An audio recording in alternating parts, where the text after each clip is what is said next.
প্ৰিয় ভাই বন্ধু আৰু দৰ্শকসকল, আশা কৰোঁ আপোনালোকে সকলোৱে ভালে কুশলে আছে। আপোনালোকে জানে যে আমাৰ এই চেনেলটোৰ জৰিয়তে সদায় নিত্য নতুন বিষয়ৰ ওপৰত ভিডিঅ' প্ৰচাৰ কৰা হৈ আছে আৰু সেই বিষয়ে এটা ভিডিঅ' আজিও আমি আলোচনা কৰিবলৈ আগবাঢ়িছোঁ যে আপোনালোকে যিয়ে যি কাম নকৰক কিয় প্ৰতিদিনে মাত্ৰ ভগৱানৰ ওচৰত 1 মিনিটকৈ সময় আত্মনিবেদন কৰক। তেতিয়াহ'লে আপোনালোকৰ জীৱনত এটা বিশেষ পৰিৱৰ্তন হোৱাটো একেবাৰে নিশ্চিত। আৰু এই এনেকুৱা ধৰণৰ কথাবিলাক আপোনালোকে জানিবলৈ ভিডিঅ'টো শেষ পৰ্যন্ত ধৈৰ্য সহকাৰে শুনি যাব। তেতিয়াহ'লে আপোনালোকৰ জীৱনত এনেকুৱা ধৰণৰ এটা বিশেষ ধৰণৰ পৰিৱৰ্তন আহি থাকিব, যিটো আপোনালোকে নিজেই অনুভৱ কৰিব নোৱাৰিব। মোৰ প্ৰিয় শ্ৰোতা আৰু দৰ্শকবৃন্দ, মই আপোনালোকৰ আগত আজি এনেকুৱা এটা তথ্য কথা শুনাবলৈ বিচাৰিছোঁ, যিটো আপোনালোকে হয়তো কোনোদিন ভাবি পোৱা নাই বা কাৰো মুখৰ পৰা শুনিবলৈও পোৱা নাই। তেনেকুৱা এটা বিশেষ তথ্য আপোনালোকক মই অৱগত কৰাবলৈ আগবাঢ়িছোঁ। এই তথ্য আপোনালোকে বিশেষ মনোযোগ সহকাৰে আৰু ধৈৰ্য ধৰি আটাইখিনি শুনি যাওক। আৰু শুনাৰ পিছত আপোনালোকে যদি তথ্যখিনি খুব ভাল লাগিল, তেতিয়াহ'লে দয়া কৰি ছাবস্ক্ৰাইব, লাইক, শ্বেয়াৰ, কমেণ্ট কৰিবলৈ নাপাহৰিব। আচল কথাটো হ'ল যে মানুহ মানে কি? এই সৃষ্টিকৰ্তাৰ মানুহ সৃষ্টি হ'ল অষ্টম সৃষ্টি, ভাগৱতৰ মতে অষ্টম সৃষ্টি। প্ৰথমতে কিয় সৃষ্টি নকৰিলে? প্ৰথমতে বিভিন্ন প্ৰকাৰৰ জীৱবিলাক সৃষ্টি কৰিলে আৰু সিহঁতৰ খাদ্যবিলাক নিৰ্ধাৰণ কৰিলে। তেতিয়া ভগৱানে দেখিলে, সৃষ্টিকৰ্তাই, যে এই জীৱবিলাক এনেকৈ থাকি বহুত কষ্ট পাই আছে। সেই কষ্ট লাঘৱ কৰাৰ কাৰণে ভগৱানে অষ্টম সৃষ্টি হিচাপে মানুহ সৃষ্টি কৰিলে। মানুহ সৃষ্টি কৰাৰ ৰহস্য এইটোৱে যে এই জীৱবিলাকে এই কষ্টবিলাক ভোগ কৰিছে, এনে কষ্টৰ পৰা মুক্তি লাভ কৰাৰ কাৰণে ভগৱানে মানুহ তৈয়াৰ কৰি দিলে। এতিয়া মুক্তি লাভ কৰাৰ উপায় এটাই যে মানুহ যিটো শৰীৰৰ যিটো গঠন, এই গঠনবিলাক ইমান সুন্দৰ যে এই সুন্দৰ গঠন অন্য কোনো জীৱৰ ভিতৰতেই আপোনালোকে দেখিবলৈ নাপাব। এতিয়া ভগৱানে আমাক দয়া কৰি দুটা চকু দিছে। এই চকু দুটাৰ দ্বাৰা আমি কেৱল যাতে ভগৱানৰ বিগ্ৰহহে দৰ্শন কৰোঁ আৰু ভগৱানৰ প্ৰতি ভক্তিভাৱ উদয় হওক। কাণ দুটা ভগৱানে আমাক এনেকুৱাকৈ সৃষ্টি কৰিছে যাতে ভগৱানৰ নাম কীৰ্তন আমি শ্ৰৱণ কৰি আমাৰ জ্ঞানৰ পৰিসৰ বৃদ্ধি কৰোঁ। মুখখন দিছে ভগৱানৰ নাম কীৰ্তন কৰিবলৈহে, এইটো মুখ্য উদ্দেশ্য। হাত দুখন দিছে ভগৱানৰ পূজা অৰ্চনা কৰিবৰ কাৰণে, আৰু ভৰি দুখন দিছে এই ভগৱানৰ তীৰ্থবিলাক ভ্ৰমণ কৰিবলৈহে। কিন্তু আমি তাকে নকৰি আমি অন্য কাৰ্যতহে ব্যৱহাৰ কৰিছোঁ, যাৰ কাৰণে আমি ভগৱানৰ পথৰ পৰা আমি বহুত দূৰলৈ আঁতৰি গৈছোঁ। এই আঁতৰি যোৱাৰ কুফলবিলাক বৰ্তমান মনুষ্য জাতিয়ে সমানভাৱে সকলোৱে ভোগ কৰিবলগীয়া হৈছে। যে এই মনুষ্যবিলাকে এই ভগৱানৰ পথৰ পৰা ভগৱত ভক্তিৰ পৰা আঁতৰি আহি এনেকুৱা এটা ঠাইত উপনীত হৈছেহি যে ভগৱানৰ নামেই শুনিব নোৱাৰে, ভগৱানৰ চিন্তা কৰিব নোৱাৰে, ভগৱানৰ বিষয়ে জানিব নোখোজে। যাৰ কাৰণে আমাৰ বৰ্তমান ভগৱান প্ৰদত্ত বস্তুবিলাক আমাৰ চকুৰ আগৰ পৰা নাইকিয়া হৈ যাব ধৰিছে।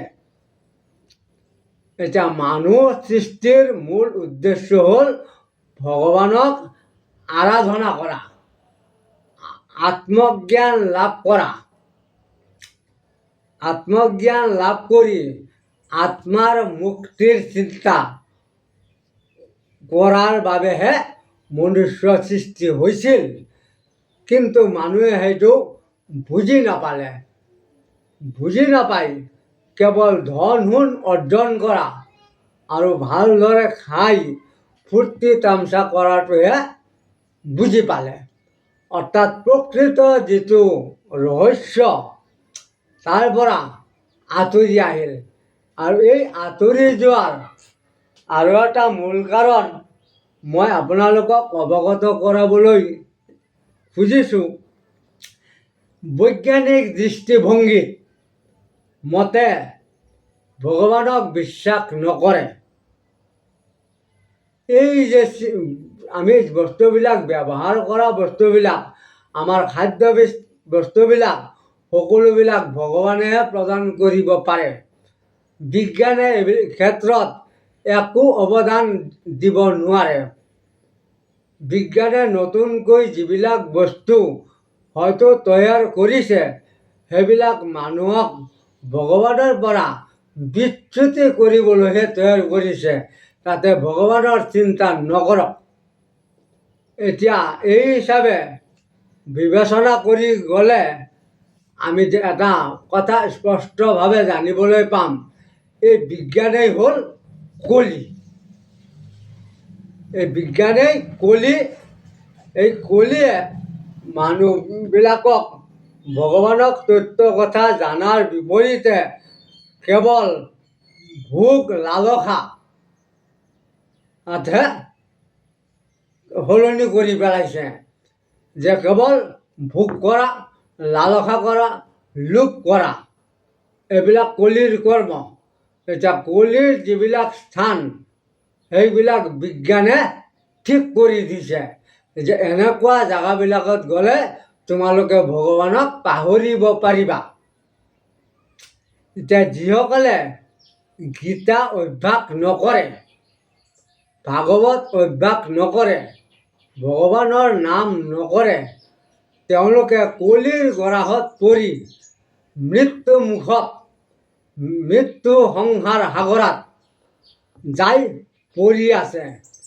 তেওঁলোকক উদ্ধাৰ কৰাৰ কাৰণে বৰ্তমান কোনো ৰাস্তা নাই, কিন্তু এটা ৰাস্তা আছে। সেই ৰাস্তাটো হ'ল ভগৱানৰ কীৰ্তন কৰা। ভগৱানৰ কীৰ্তন কৰাৰ অবিহনে আৰু নিত্য গীতা পাঠ, ভাগৱত পাঠ কৰা বা শ্ৰৱণ কৰা এই মুক্তিৰ উপায়। এই উপায়বিলাক আপোনালোকে যদি গ্ৰহণ কৰিব পাৰে, এই মৃত্যু সংসাৰ সাগৰৰ পৰা উদ্ধাৰ হ'ব পাৰি। তাৰ কাৰণে আপোনালোকক মই এটা বিশেষ প্ৰক্ৰিয়া জনাব খুজিছোঁ। সেই প্ৰক্ৰিয়াটো আপোনালোকে যদি কিছুদিন অভ্যাস কৰে, তেতিয়াহ'লে মোৰ এই কথাখিনিৰ তাৎপৰ্য আপোনালোকে উপলব্ধি কৰিব পাৰিব। এতিয়া কথাটো হ'ল আপোনালোকে আৰামত থাকি ৰাতিপুৱা 8টা বজাতহে টোপনিৰ পৰা উঠে। কিন্তু এইটো কিন্তু ভগৱত ভক্তিৰ নিয়মৰ বাহিৰত। আপোনালোকে ধুকমুকালিতে উঠক, উঠি আপোনালোকৰ যি বাহ্যকৰ্ম সেইখিনি কৰি পাৰিলে গা ধুৱক, শুদ্ধ বস্ত্ৰ পৰিধান কৰক, নোৱাৰিলে হাত ভৰি মুখ ভালকৈ ধুই এটা শুদ্ধ বস্ত্ৰ পৰিধান কৰি এটা ধূপকাঠি জ্বলাই লৈ ভগৱানৰ ওচৰত আৰতি কৰক আৰু প্ৰাৰ্থনা কৰক, ভগৱান মোক এই কুপথৰ পৰা সৎ পথলৈ আগবঢ়াই লৈ যাওক। আপোনাৰ বাহিৰে আন কোনো উদ্ধাৰ কৰোতা নাই। এনেদৰে আপোনালোকে নিত্য নৈমিত্তিকভাৱে কিছুদিন কৰি যোৱাৰ পিছত মোৰ এই ভগৱানৰ তাৎপৰ্য, গীতা ভাগৱতৰ তাৎপৰ্য আপোনালোকে উপলব্ধি কৰিব পাৰিব। তাৰপিছত দ্বিতীয়তে আপোনালোকৰ দিনটোৰ কাৰ্য সামৰণি মাৰি সন্ধ্যা সময়ত কোনো কাম নাথাকে, এনে অলপভাৱে বহি মানুহৰ লগত বাজে আলাপ কৰি আপোনালোকে সময় কটায়। হয়তো কোনোবাই টিভি চাই আছে, কোনোবা মোবাইলত এই বাজে কথাবিলাক শুনি আছে। তাকে নকৰি এজন পাঠক বাছি লৈ গীতা পাঠ কৰক, বা নিজে পাৰিলে আপুনি নিজেও অলপ অলপ গীতা পাঠ কৰক, যাতে আপোনাৰ মনটো শুদ্ধ হয়। শুদ্ধ মনৰ দ্বাৰা ভগৱানৰ কথা চিন্তা কৰিব পাৰি, কিন্তু দূষিত মনৰ দ্বাৰা ভগৱানৰ নাম, ভগৱানৰ চিন্তা আপোনালোকে কেতিয়াও কৰিব নোৱাৰে। গতিকে ভগৱান পবিত্ৰ বস্তু, ভগৱানতকৈ পবিত্ৰ আন কোনো বস্তু এই বিশ্ব ব্ৰহ্মাণ্ডত নাই।